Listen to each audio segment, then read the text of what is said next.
Mansoor Delane is a cornerback in the 2026 NFL Draft, and as of now, he's regarded as the best corner in the class. But the thing is, Delane is not just a really good corner. He's a lockdown, on the island type of guy. Kind of like if you took Darrelle Revis and Patrick Surtain II and put them together. Because Delane has some of the best man cover skills I've ever seen, but he functions how Surtain II does. Not only that, but there are a couple other skills he does really well that are noteworthy to point out, and he also has a weakness, which is probably why he won't go #1 overall this year. Let's start with what makes Mansoor Delane like the two elite DBs. Now, Mansoor Delane is not a 1-for-1 for Darrelle Revis. Revis used a lot of press man, a lot more than Delane does in his man coverage. But what the two are elite at is mirroring, which basically means you have superb fluidity and balance to stop and change direction all of a sudden, making it look like you are mirroring someone. And this is what you see in the film. LSU is running cover 1 man-to-man. When the ball is snapped, the wide receiver bites in and goes outside. All the while,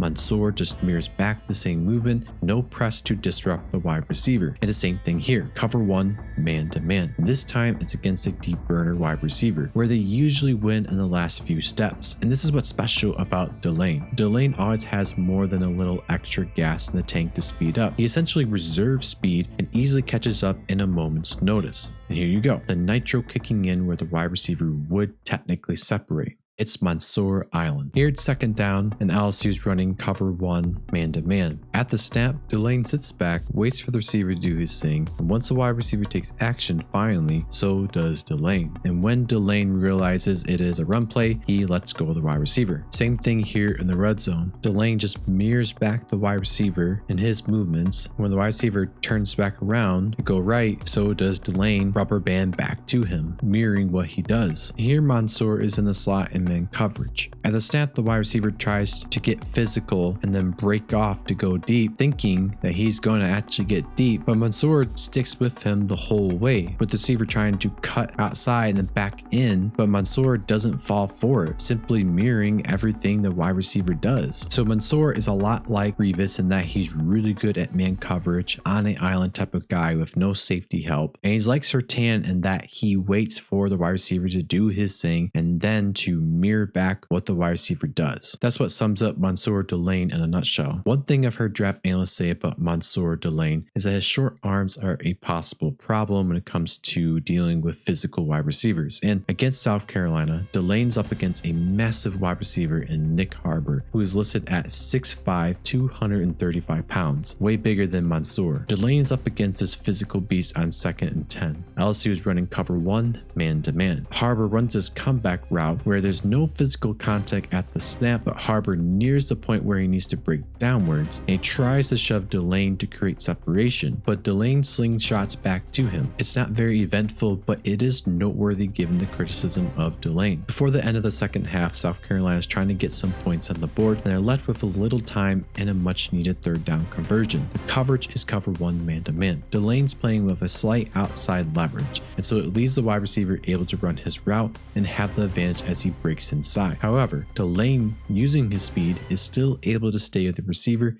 and ensure he's in position to break up the ball if it were thrown there. Here against Ole Miss, what seems like a normal play and a call from the sideline to change something is actually Ole Miss trying to catch the LSU defense off guard. Mansoor is a victim in this, being caught off guard by it, but he still maintains great man coverage going vertical, unlike his teammate who gives up a big chunk play. In most situations, a corner would have at least given enough space to where this would have been a big time throw or even close to being a touchdown. Not with Mansoor Island though. While Mansoor is more of a great lockdown corner versus big playmaker, it doesn't mean he doesn't have his splash plays at times. It looks like LSU is running cover 2 man, but Mansoor actually comes down to blitz, with this safety coming down to cover his guy instead. The wide receiver runs short and is open, but Mansoor leaps into the air, deflecting the ball, and since it got propped in the air, it gets intercepted. What makes this better is that this happens near the end of the half, and it gives LSU a chance to put up 3 on the board. What you saw throughout those film clips is him not using press man to cover his guys, but just mirroring back their movements, waiting for them to do their thing, and then he starts coverage.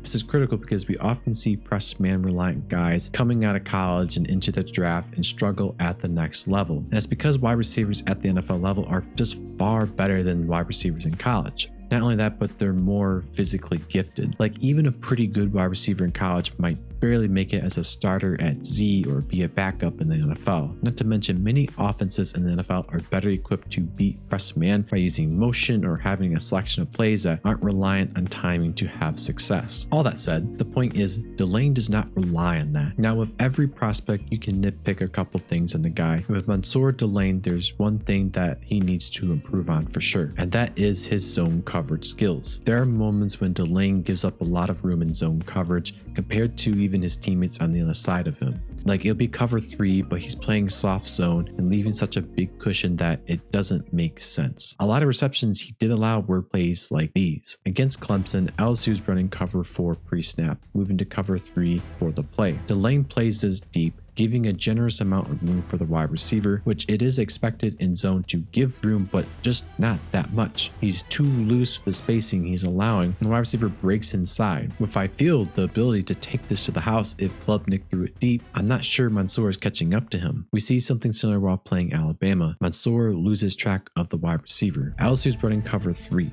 And gives enough space so that he has a bit of cushion if the wide receiver attacks deep, but the wide receiver instead comes to a halt while Delane just kind of watches him sit in the zone, allowing plenty of time for Williams to have the easiest catch of his life. I don't get why Mansoor does this. I will say something I've noticed is this kind of situation where Mansoor is technically at fault for allowing catches, but he really isn't. LSU's running cover 3 again and is put into a tough place. The safety fails to do his job by covering deep and leaves Mansoor in a bind because he can continue to cover his guy or he can prevent the likely broken coverage touchdown, and wisely takes the deep wide receiver, but it gives number 5 plenty of real estate and Ty Simpson a wide open throw. And finally against Florida, LSU is looking to be running cover 6, but it's really disguised cover 3 with this corner blitzing. Now with cover 3, the idea is to give some cushion like we talked about earlier. The corner still covers a wide receiver entering his area. The wide receiver here is that guy for Mansoor. Mansoor assumes he's going to be running deep, but he stops to sit in this pocket of zone coverage. Mansoor should not be given so much space. It's just too much for zone coverage. But for all I know, that's how he's being told to do for this role in the coverage. Even looking at Pro Football Focus's zone coverage grades, he definitely wasn't bad. He was pretty good. So it's not like a red flag in his game, but something that isn't flawless, and probably is why he's not going to be picked number 1 overall. If it was me, I would draft Mansoor Delane within the first 5 picks of the first round. He's by far the best corner in the draft and has the talent to be one of the best corners in the NFL. But what about a wide receiver who has faced lots of skepticism going into the draft in his rookie season, but looked truly like a wide receiver 1 in his rookie year and still barely played? Matthew Golden was quietly elite in his rookie season, and the film proves just that.